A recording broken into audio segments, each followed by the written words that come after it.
Have you ever had one of those experiences where you show up somewhere and absolutely everyone else knows what's going on, but you're lost? I can't tell you how frequently I see this happen on the Paris Metro. So here's a quick video so you know how to get through it. Okay, starting first things first, every Metro stop is pretty clearly marked as a Metro stop. It'll either have a big M above it or it'll have a sign that says Metro. Additionally, there'll be signage outside that shows you what stop it actually is and what lines are served by that stop.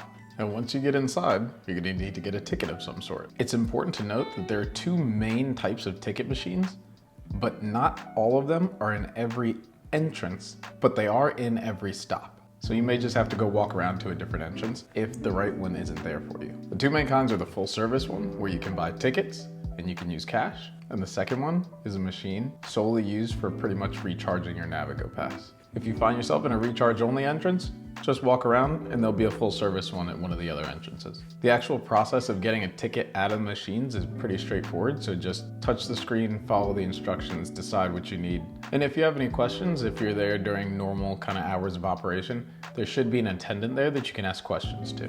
Now, if you're at a Metro stop with multiple lines, you may need to follow the signage to make sure you're walking towards the correct line. If you're using any apps like Citymapper or Google Maps, they'll tell you which one you need to get on. For the most part, the signage is pretty straightforward.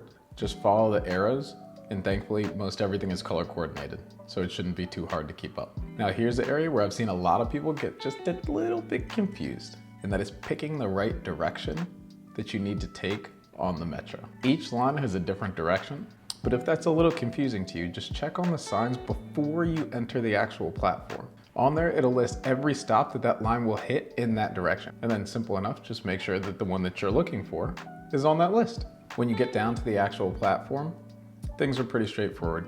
There'll be probably like a vending machine where you could get something to drink if you want. There's normally seating. Sometimes it's closer together, sometimes it's further apart.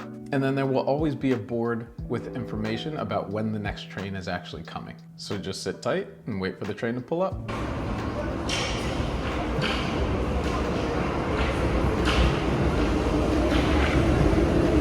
Once you're actually on the train, checking what stop is coming up next is pretty straightforward. You can always look up above the doors to check what stops are next. And then if you look out of the train at every stop, the signage is pretty good to let you know where you actually are at any given moment. And just a quick note, some of the newer trains actually have electronic signage, so it's very easy to tell where you are and what's coming up next. And last but not least, if you're looking for a specific exit, you can just follow the numbers to that specific exit. Just as you were looking for the signage when you came in for the right line, now you want to look at the signage for the right exit number. Although at the time of recording, Google Maps doesn't necessarily give you the exact exit that you want, apps like Citymapper actually do. Now see, that wasn't terribly hard. Now when you arrive in Paris, you shouldn't have any trouble navigating the Metro. Happy travels.